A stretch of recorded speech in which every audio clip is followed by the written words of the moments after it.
Guys, teknologi AI kan sekarang tuh maju banget ya. Sehingga itu sekarang jadi concernnya pihak media massa. Nah, itu tuh kelihatan dari nongolnya aturan Dewan Pers yang dirilis Januari lalu.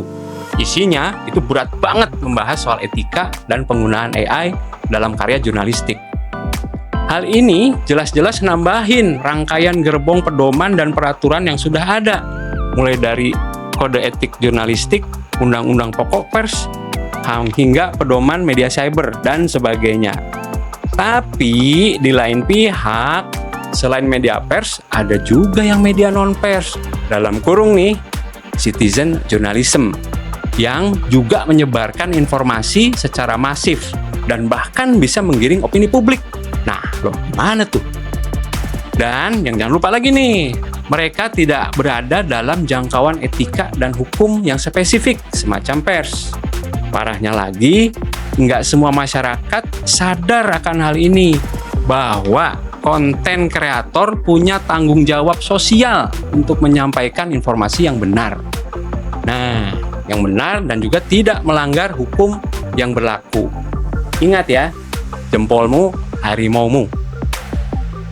Gue tuh jadi inget cerita Spider-Man waktu Uncle Ben mau meninggal, dia ngomong sama Peter Parker, dengan kekuatan yang besar sebenarnya lo punya tanggung jawab yang besar juga.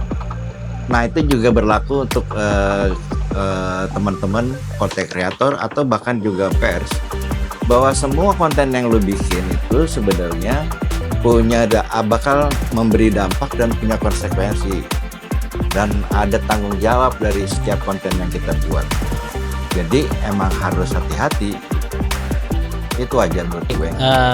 Dulu waktu gue mau jadi jurnalis tuh kan gue pengen membagi sesuatu ya, sesuatu yang penting, sesuatu yang perlu diketahui sama banyak orang. Tapi pada saat prosesnya itu tuh kadang-kadang memang banyak hal yang membuat kita tuh jadi subjektif gitu. Pada saat kita kena mental lah istilahnya sama kejadiannya atau banyak hal, itu tuh kadang-kadang tulisan kita bisa lari kemana-mana. Nah, etika jurnalistik itu membantu kita untuk tetap jadi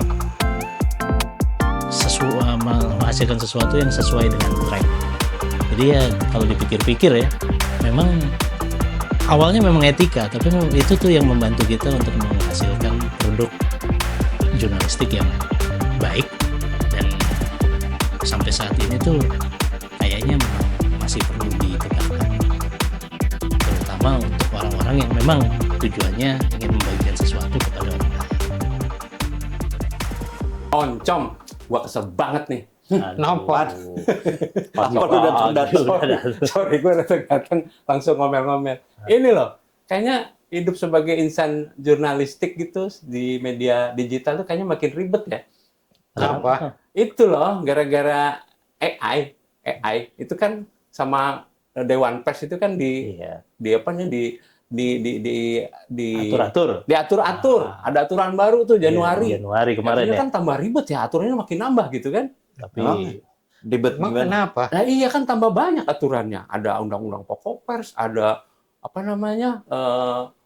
macam-macam deh pokoknya. Kode etik ya. Ada kode etik jurnalistik gitu kan. Tapi kan memang Ya perlu diatur. Iya. Iya, cuman kan ya ditambah panjang aturannya gitu kan. Emang kenapa ya, Raya? Pikiran masih banyak. Kalau Emang kenapa sih? dilihat ya Emang sebenarnya gimana? ya kan, karena kan memang AI itu kan barang baru ya. Hmm. Kadang-kadang suka dipermasalahkan karena dianggapnya nih ini nih makhluk apa gitu. Apakah bisa dia tuh masuk ke dalam jurnalistik? Tapi kalau dilihat-lihat sebenarnya kan yang diatur itu juga nggak banyak, Kang Odeng. Itu kan sebenarnya yang dilihat lebih kepada kalau kita pakai AI, itu tuh juga jangan 100% AI-nya dilepas gitu kan. Itu harus ada kontrol manusianya juga. Jadi memang benar-benar tuh AI terkontrol. Perusahaan pers tetap memegang tanggung jawabnya. Terus juga kalau dilihat ya, AI meskipun pinter, tapi dia kan nyomot dari sana-sini tuh. Kadang-kadang kontennya jadi kurang akurat. Makanya harus diverifikasi lagi. Siapa yang verifikasi? Manusia juga. Artinya jurnalis juga memang harus bertanggung jawab terhadap tulisannya atau terhadap produk jurnalistiknya meskipun dia menggunakan AI. Terus juga kalau ada media nih yang pakai AI, perlu juga tuh dikasih tahu bahwa memang produk ini menggunakan AI. Kenapa? Kadang-kadang kan dengan begitu ada tuh yang namanya konsep transparansi. Kan yang namanya media kan perlu transparan dong kan gitu kan. Nah, yang terakhir AI itu kadang-kadang suka nyomot dari mana-mana nih. Gitu. Gambar dari sebelah sini, ini dari sini. Nah, jadi perusahaan pers harus memastikan bahwa produknya dia tuh memang tidak melanggar hak cipta. Jadi sebenarnya yang dia urus cuman gitu-gitu aja sih Kang Odeng. Tapi ya memang penggunaan AI ini memang cukup masif ya di dunia jurnalistik sekarang ya Kak Komets ya. Kayaknya bukan jurnalistik aja sih, semua bidang. Tapi menurut gue ya emang perlu panduan etis sih, melengkapi mater. Seperti tadi si Kang Odeng bilang bahwa ada kode etik jurnalistik, undang-undang pers, ada pedoman media cyber dan segala macam. Itu yang makin komplit. Tapi gue ngelihatnya ya kan di aturan-aturan yang tadi si Rio bilang yang di undang-undang Januari kemarin itu lebih untuk kontrol manusianya juga ada gitu. Itu kan dari diskusi sebenarnya di sekitar November tahun lalu lah. Itu ada diskusi soal mau bikin ini urusan aturan ini AI tadi, ya. Aturan AI, Jadi artificial semua intelligence. orang-orang pers dikumpulin dan ngobrolin lah soal itu. Ya, itu dari sisi kerjaan, ada sisi lain sih, sisi bisnis. Ya kan karena si AI itu ya robotnya itu nge-crawl data di ininya di media masing-masing. Itu juga ada aspek bisnis itu nanti di situ ya. Itu yang tadi Dia ngambil database gue, cipta kan gue, gitu. terus gue dapet apa? Itu ada sisi itunya juga AI. Oke. Tapi memang sebenarnya penggunaan AI itu udah masif ya. Udah masif, Kayak masifnya bener. Ini misalnya di Reuters gitu kan ya. Dia kan jadi otomasi untuk ngambil data-data pasar kan gitu kan ya. Gampang. Habis itu juga di AP dia tuh bikin kayak ini ya ribuan program keuangan tuh dimasukin. Nah, yang kayak gitu-gitu ya tadi Om ya. Dia nge-crawl dari mana-mana tuh. Tapi AI itu saat ini hanya diakomodir melalui kode etik jurnalistik aja ya dari Dewan Pers ya. Iya. Di undang-undang persnya sendiri belum kan?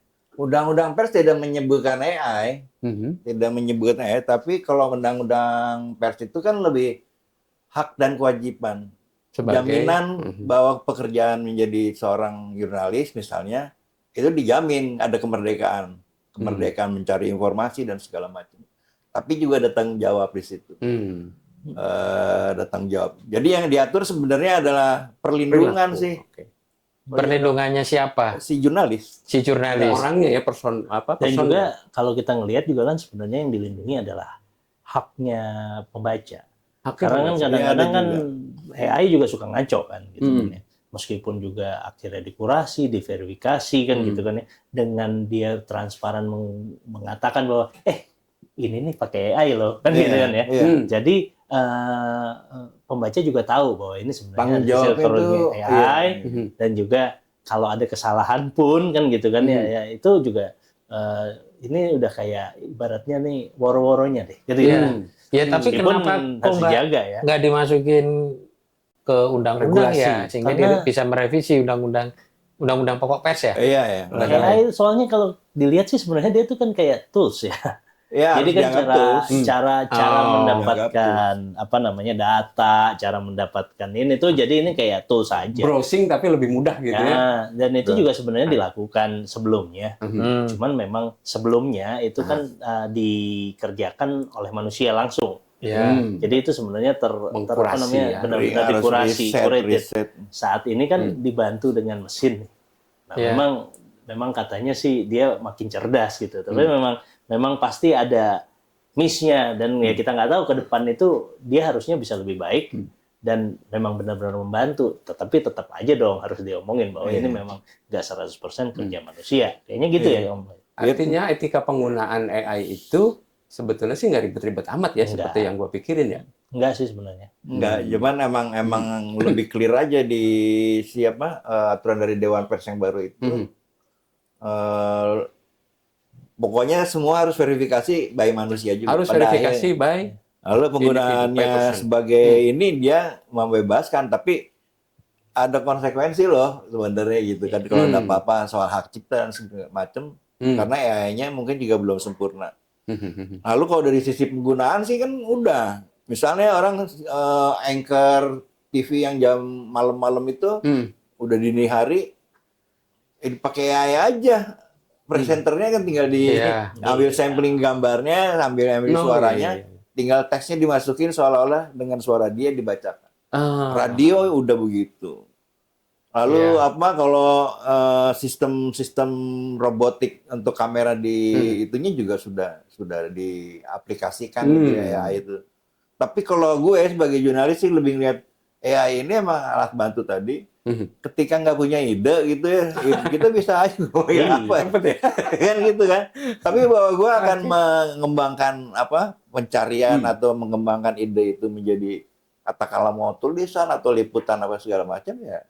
Ini bisa jadi mempengaruhi organisasi institusi pers ya. Iya bisa. Ya, nggak akan butuh orang banyak, dia mungkin butuh pasti editor, kayak gitu ya. Akan lebih efisien sih. Bisnisnya kira-kira akan jadi seperti apa? Lebih efisien dari satu sisi. Efektivitas tadi, anchor bisa di-copy lah istilahnya, di-clone gitu ya.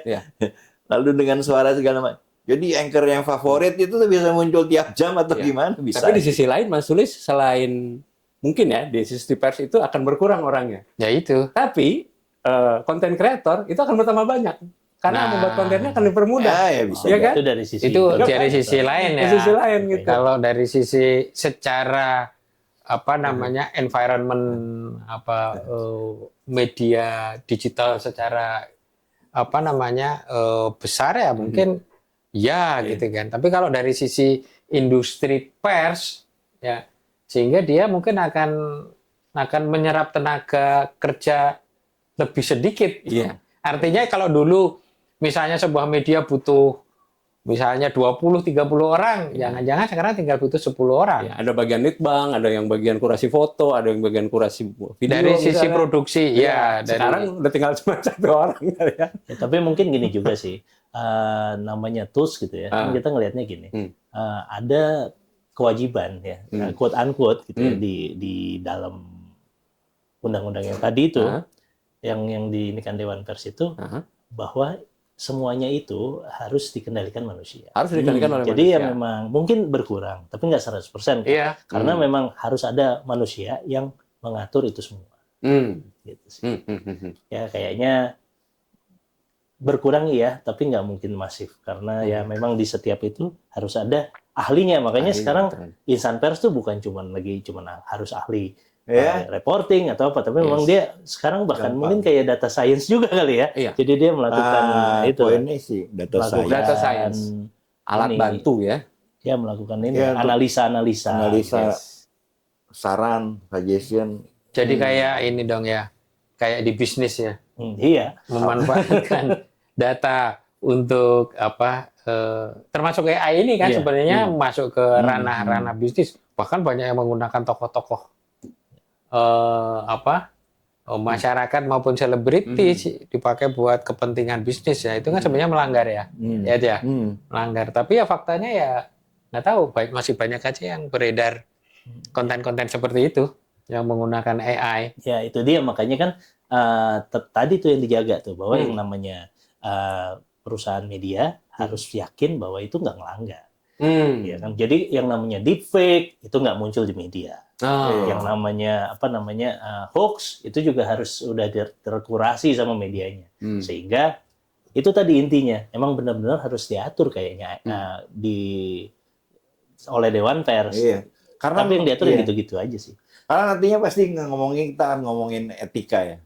Benar. Etika. Jadi etika AI tadi udah diatur. Kita akan masuk ke sebenarnya etika yang di konvensional itu seperti apa kan? Iya. Iya. Ya mungkin jadi bahasan kita nih setelah jadi itu ya kode etik jurnalistiknya. Jadi akan jadi seperti apa? Persoalannya adalah sekarang ini kan seperti ada beberapa apa ya ke definisi lah, katakanlah definisi atau apa ya, atau kontributor dalam hal di dunia pers. Ada yang pers konvensional, ya kan, media massa zaman dulu lah. Lalu yang berikutnya itu ada yang namanya konten kreator. Nah, di dalam semesta apa ya media massa ini bagaimana nih pembagiannya nih? Karena apakah sama saja, apakah berbeda? Kalau sama seperti apa? Kalau beda seperti apa? Gitu. Tadi Mas Uli sempat nyinggung tuh soal deepfake, soal hoax gitu kan. Artinya kan di dunia cyber ini kan sangat rawan ya sebetulnya ya dalam hal penggunaan apa ya, sumber gitu kan. Artinya kan harus diatur. Harus diatur pakai etika gitu. Memang cyber ini kan membuat orang tuh jadi mudah mengakses sesuatu. Udah gitu kalau diakses pada saat ngakses kadang-kadang tuh kan informasinya banyak banget ya Om ya. Jadinya kita juga kadang kalau memang nggak punya literasi tuh suka bingung nih, ini benar apa enggak nih gitu. Tiba-tiba ada Najwa Shihab ikut-ikutan mempromosikan sebuah produk, kan gitu kayak gitu. Mantan presiden, mantan presiden ngomong macam-macam kan gitu. Ya makanya aturan yang tadi itu apa ya menyangkut AI itu emang harus apa dipahami, harus ada gitu ya. Kayaknya itu masih ini ya awal ya, pasti akan lebih detail lagi menurut gue. Nanti berkembang lah ya. Tapi intinya memang artinya akan soal etika lagi, seperti gue bilang ya, deepfake. Lo mau gitu sebagai katakanlah Najwa Shihab sebagai brand gitu ya, media gitu, ngomongin obat, ya nggak gitu juga. Dan menganjurkan sesuatu yang apa, yang sebenarnya berbahaya lah katakan gitu. Kan nggak mungkin. Jadi trustnya akan itu. Makanya kayak Najwa Shihab misalnya atau perusahaan-perusahaan pers. Kan prinsip nomor 1 yang diatur di apa namanya kode etik jurnalistik ya, kan kagak boleh bohong kan itu ya. Itu kan menyangkut trust, tidak boleh bohong. Itu juga ada persoalan dengan kalau lu membuat konten, katakanlah konten jurnalistik, berita dan sebagainya, lu harus sadar bahwa itu ada ininya loh, berita lu tuh punya dampak gitu loh, bakal ngasih impact dan segala macam. Ya aturan lain misalnya ya kalau di kode etik jurnalistik ya, kode etik jurnalistik kan ada yang namanya independensi gitu. Independensi, betul. Lu nggak boleh berpihak, meskipun itu juga susah. Sekarang ini banyak yang terafiliasi miring-miring gitu ya. Kadang-kadang miring kiri, miring kanan gitu kan. Gitu. Iya kan? Kepentingannya ada. Ya pasti terus kayak gitu. Terus ada juga kode etik yang ngomongin soal perlindungan anak. Perlindungan anak, oke. Nama nggak boleh disebut dalam misalnya ada kasus hukum melibatkan anak, nggak boleh. Gambarnya nggak boleh. Dulu korban-korban kejahatan atau pelaku kejahatan yang belum jadi tersangka, jadi dia tersangka atau jadi yakin bahwa dia bersalah, kan suka ditutupin. Asas praduga tak bersalah. Plaster di sistem. Kalau Kang Odeng dulu ngelihatnya lingkaran berhadiah. Beda. Ya, kode etik itu emang kode etik profesi ya, karena emang ada tanggung jawab ininya loh. Apa sih kerjaan-kerjaan yang ada kode etiknya? Dokter ada. Dokter, betul. Ya, karena pengacara katanya ada. Ya salah satu yang diatur kenapa dia karena mengingat tanggung jawabnya besar itu ya si kode etik jurnalis ini gitu ya. Sehingga ada kode etiknya sejak lama. Tar ke Om Eds.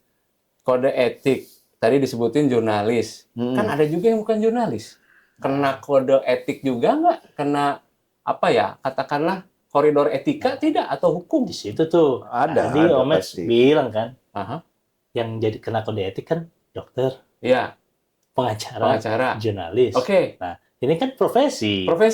Nah, kalau orang-orang yang bukan jurnalis, itu kan berarti kan dia di luar nih, dia nggak ikut kode etik. Oke. Ya kan kita kembali lagi kan, tujuan kode etik ini kan sebenarnya tadi banyak ya.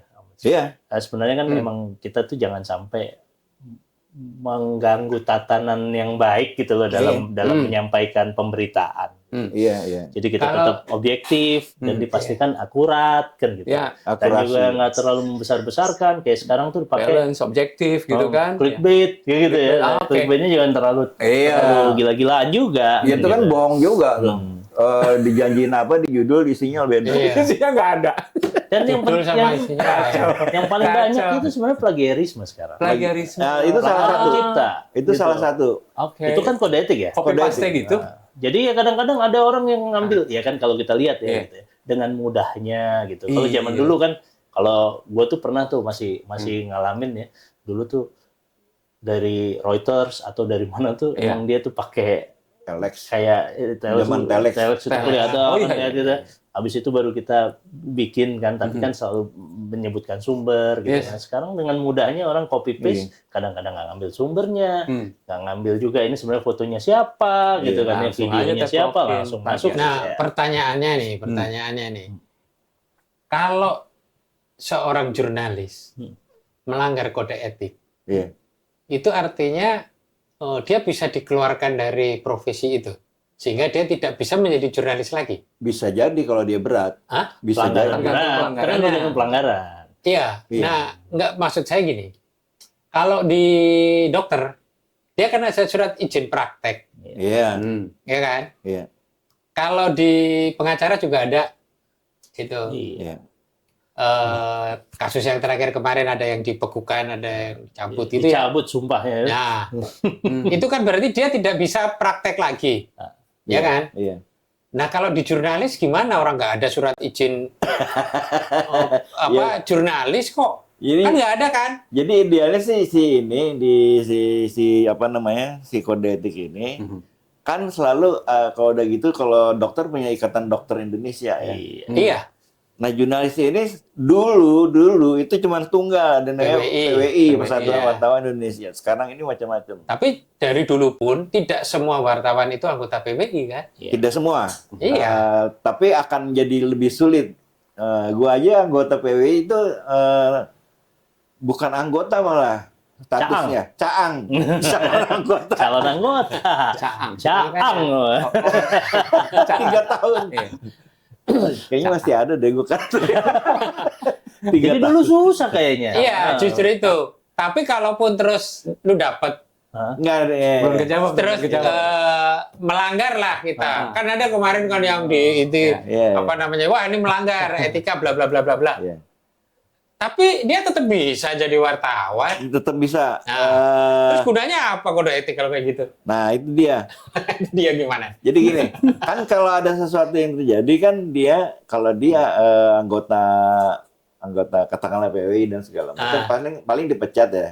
Dipecat sama PWI, PWI ya. dong. Tapi di institusi persnya Bisa aja perusahaannya dia, kan bisa bisa jadi aja. Tapi kalau dia daftar lagi kan dia udah pernah kena kasus, dia nggak pernah jadi wartawan lah lagi. Ada presiden. Secara formal ya. Iya, secara iya, formal. iya. Nah, yang kedua si apa namanya, kan ada sistem peradilannya juga, kayak di dokter lo dibawa ke mahkamah etik kan, kode etik itu Iya. sidangnya. Iya. Terus Ya itu baru diputuskan di situ sebenarnya. kalau yang lain itu asosiasi itu mempunyai kewenangan mengatakan Lu nggak berhak. ya tidaknya, Haknya dicabut. ya kan? Hmm. Sampai ya dokter kalau nggak dapat itu dari ID, Izinnya dicabut. ya udah Iya. nggak bisa praktek lagi gitu kan. Iya. Dia mau kerja di Nggak sampai manapun. begitu sih kalau Nah, dia wartawan. Artinya sejauh mana efektivitas si Sebenarnya kode etik jurnalistik Ya. yang dibikin oleh Iya, Dewan cuman- Pers itu? kalau gue malah ngelihatnya gini sih Mas. Kalau dokter kan dia kan bekerja sendiri. Pengacara juga bekerjanya Iya. sendiri kan gitu kan. Oke. Kalaupun dia itu ada ini ya di bawah naungan rumah sakit mungkin gitu kan, atau di bawah naungan apa namanya firma hukum. Tapi kalau yang namanya jurnalis gitu ya, dia akan jadi jurnalis kalau dia itu Kerja di Ada media. melakukan produk jurnalisme dan disalurkan melalui media massa kan gitu. Jadi kayaknya ya yang lebih ini tuh media massanya gitu. Jadi pada saat nih ada berita yang apa namanya? Maksudnya kena. Iya. Misalnya nih kenapa? Karena kan sebenarnya jurnalis itu kan berlapis pekerjaannya. Ada mulai dari reporter yang mereport, ada yang melakukan gitu. editing, Oke. verified. Jadi gitu. pertanyaannya tanggung kode rem. etik jurnalistik itu buat insan persnya atau medianya? Ya buat insan pers, tapi pada saat mempertanggungjawabkan sesuatu, itu tuh media itu kan ke bawah. ke bawah. Iya, Jadi akan selalu ke bawah dan yang bertanggung jawab selalu adalah pemimpin redaksi. Biasanya Ya. gitu. Sehingga Biasanya ya gitu. ya akhirnya medianya ya Om ya yang akan akan kena. menjawab, yang akan melakukan Ya. investigasi ke bawah kan gitu kan ya. Karena Iya. jadi memang dalam Ya prosesnya makanya ada penanggung jawab. ada penanggung jawab. Editorial gitu. Biasanya gitu. Pemimpin redaksi garis miring Penanggung penanggung jawab. jawab zaman dulu. Jadi kalau ada yang melakukan pelanggaran kode etik, ya lu harus bertanggung jawab. Nah kalau berat banget yang ada yang namanya kriminal segala macam dia ya pasti kena KUHP. Betul. Pasal hukumnya. Tapi seenggaknya ada ya persis sama kayak tadi itu bahwa akan disidangkan dulu istilahnya sama Dewan Pers, terus nanti dia punya hak untuk menjawab gitu ya. Ya, kalau secara individual emang kasusnya jarang sih ya. Dan Nah, kalaupun terjadi dia kalau tetap bisa. Itu individual, perkembangannya dengan sekarang ini, perkembangan teknologi media, itu banyak individu-individu yang bekerja selayaknya pers ya, institusi pers. Nah, kira-kira nanti itu akan berdampak seperti apa ya? Iya. Orang yang bersikap sebagai jurnalis, tapi bukan jurnalis. Nah, itu menarik tuh. Apa? Konsekuensinya kayak apa? konten kreator. Konten Iya, kreator. iya. Jadi kan tadi yang dijelaskan Ria Maedi, Iya. kode etik jurnalistik itu kan buat profesi. Iya. Ya. Jurnalis, Yes. bersifat Iya. individu. Nah, terus ada mediumnya. Nah, dengan perkembangan hari ini, Ya. teknologi, ada sosial media, Hmm. yang ternyata sosial media itu hari ini pun juga dimanfaatkan sebagai media juga. Sebagai Ya kan? penyebar Penyebar Sebagai informasi. saluran, Ya. betul kan ya? Ya, Nah, channel. sehingga muncullah banyak individu-individu yang bukan faktanya bukan jurnalis, tetapi memerankan dirinya itu seolah-olah kayak jurnalis gitu. Padahal ada yang kita kenal namanya konten kreator juga, Ya, dan yang mengeluarkan sebenarnya produk jurnalis. dia itu bukan jurnalis, bukan. ya kan? Dia bukan jurnalis. Nah, terkait sama yang ini nih, terus gimana ya? Kan kode etik itu kan tidak bisa melingkupi mereka, menjangkau Betul. mereka gitu kan? Oke. Ya nggak? Iya. Menurut gue nih Iya. nggak menjangkau, sehingga kan bahaya banget nih. Bila terjadi sesuatu gitu Mas ya kan? Itu payung hukumnya atau landasan regulasinya seperti apa kan gitu? Iya, Antara lain. Nah. Kalau menurut gua ya pasti kan ini ya. Tadi kan kita udah nyinggung juga ada yang namanya Undang-Undang ITE. Iya. Ya. Oke. Undang-Undang ITE itu kan sebenarnya adalah berlaku di ranah ini, di ranah katakanlah di internet gitu ya, di media sosial juga termasuk di situ. Tapi kan dia sebenarnya dia cuman dia mantul dari KUHP juga, semuanya basis hukumnya pasti dari KUHP. Oke. Sehingga orang-orang yang katakanlah yang non jurnalis, kita sebut aja konten kreator ya. Konten kreator, Konten kreator misalnya, yang mereka tuh langsung berhadapan langsung sama ini. Iya. Karena nggak ada asosiasi konten kreator. Juga Mungkin kali ada kali ya, tapi Mungkin ada, tapi mungkin nggak apakah kayak dia nggak ada diakui di Dewan sebagai Pers sih. sebuah profesi yang akan berhubungan langsung dengan Dewan Pers atau kementerian, itu kita belum tahu ya. belum tahu, belum Oke. tahu. Cuman ya memang kalau dilihat ya namanya juga orang beropini gitu ya. Iya. Opini itu kan kadang-kadang bisa merugikan orang lain kan gitu. Iya. Bisa juga itu bersifat fitnah gitu ya, atau gitu. Ya mungkin hal-hal seperti itu kan sebenarnya yang sudah diatur sebelumnya bahkan di kitab undang-undang kan. Nah, cuman mungkin ini dipindahin aja ke UU ITE ini. Cuman memang banyak sekali sih yang ragu nih sama UU ITE ini karena apa? Apalagi terutama orang-orang konten kreator tuh ngerasa kalau UU ITE apakah bakal mengekang dia ya. Gitu. Nah, Ya ngekang. Ya perlu dikekang karena bahaya gitu loh kan. Iya. Ya katanya hoax segala macam dan segala macam gitu ya. Kan dalam kasus 5 tahun terakhir kita lihat yang menonjol misalnya karena kasus kreator mempromosikan judi online. Kan tangkap. Lalu ada investasi bodong. Ya. Ingat, terus lagi ya pencemaran nama baik itu udah pastilah. Udah sering banget lah fitnah-fitnahan itu. Hak cipta. udah pasti. Lalu Iya. kasus yang apa ya, iklan kosmetik. Itu kan Oke. kalau terkait sama bisnis ya. Hmm. Nah, gua ngelihatnya ini aja deh, dalam konteks jurnalismenya. Iya, Konteks jurnalismenya itu kan kalau tanpa memperhatikan aspek bisnis-bisnis tadi, kan banyak juga misalnya Oh, yang Kang Odeng lewat nih, deret ke jalan tol lagi ke Bandung, Terus? ada kecelakaan, langsung Oh, iya. handphonenya Oh, iya. cekeret gitu kan. Iya. Iya. Naiklah di Instagramnya, naiklah di Sementara korban-korbannya TikToknya. itu nah bergeletakan misalnya dengan kondisi yang tidak mengekspos pantas. hal-hal yang kayak gitu yang dia Oke. tidak mungkin saat itu juga mengedit, ya kan? Iya, langsung Jangankan tadi. mengedit, tahu aja kode etik jurnalistik belum Enggak. tentu. Yang penting gitu viral, kan. ya. Tapi dia merasa seolah-olah mempunyai tanggung jawab apa ya sosial untuk menginformasikan ada kejadian. Kecelakaan. Kalau Merasa benar dia. Ini ada kayak gini. Iya, iya, iya. Kalau gua itu- share gitu. kalau itu kan mungkin konsepnya bukan content creator ya, Kak. Mas ya. Iya, Karena kan itu kan memang dia spontanitas nih. betul. Spontanitas dia membagikan sesuatu. Ya, Itu bahkan bukan Jurnalisme kan. Ya. Jurnalisme kan ya itu mereportkan. namanya ada yang namanya dulu civic ya, atau sekarang ini civil orang journalism. melihat citizen Citizen journalism. Oke, Ya kan? citizen journalism. Terus Dia lebih pada hal-hal yang kalau di jurnalis kan ada yang namanya straight Straight news, news, berita hard news. langsung. Jadi dia tuh emang udah langsung aja ya. Tapi Dan kan itu dia benar. jurnalis.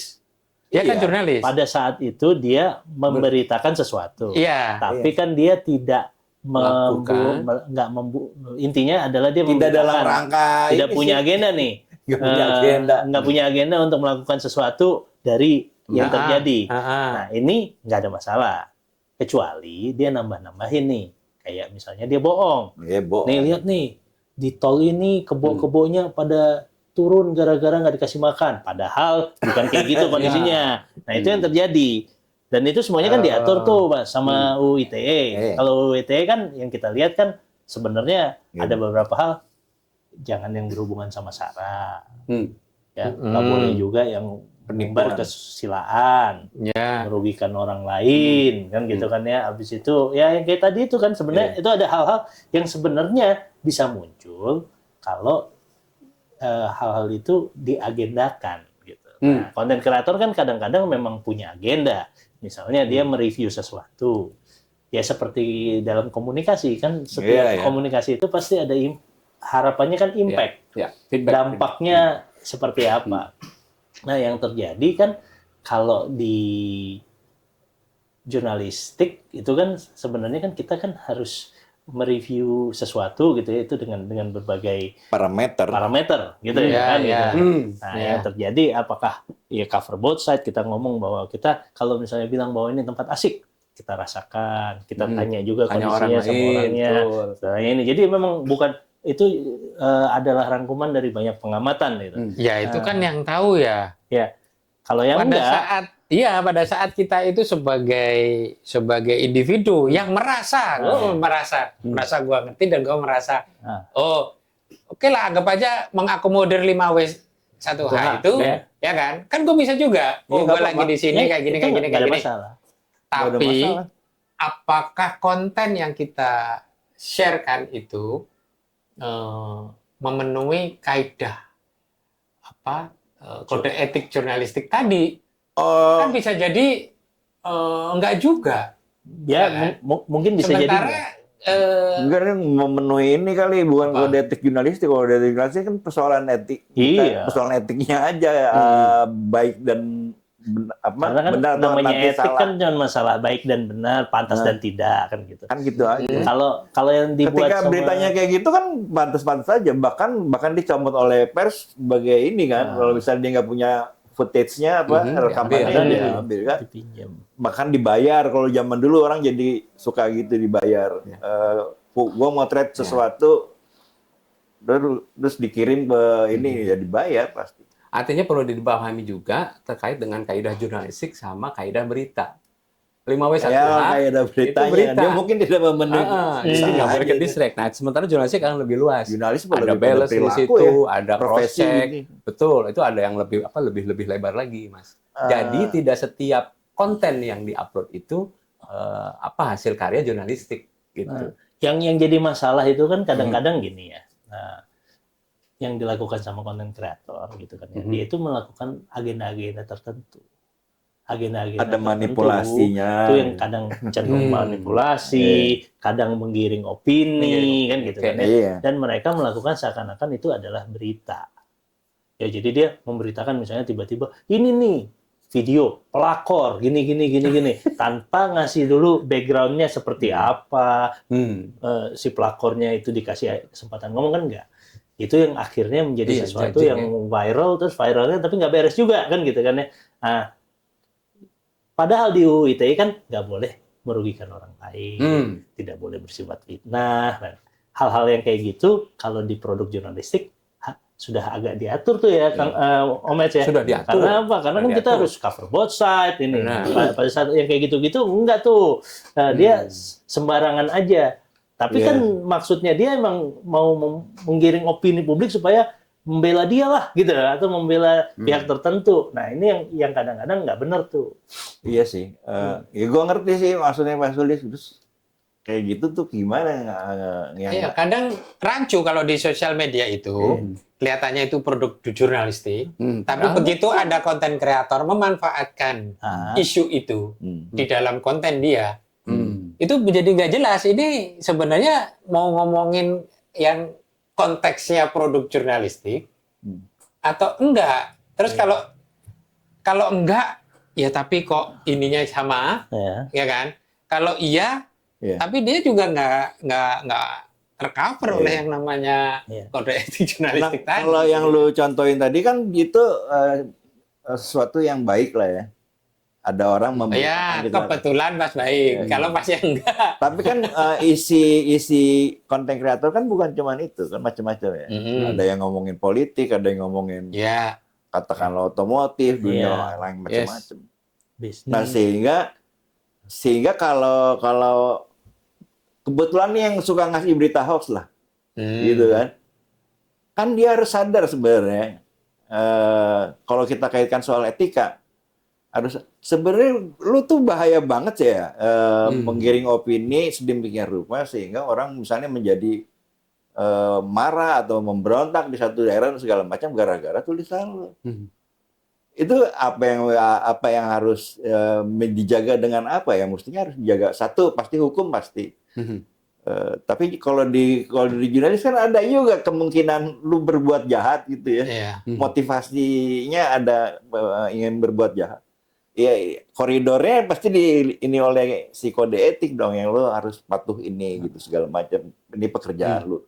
Nah yang bukan buat pekerjaan yang tidak punya kode etiknya. Cuman ya kenanya di undang-undang ITE dan itu untuk jadi perilaku ya. Jadi memang sebenarnya yang perlu disadari gitu ya. Pada saat memberitakan sesuatu gitu ya, either pers atau bukan, itu tuh sebenarnya ada aturannya, Mas.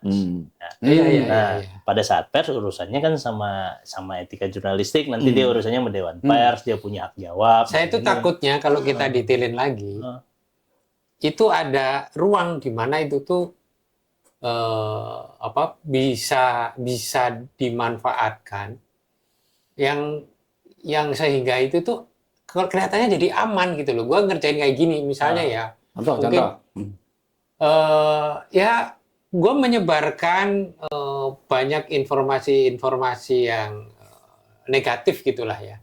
Tapi sebenarnya negatifnya itu bukan melanggar politik atau apa gitu kan.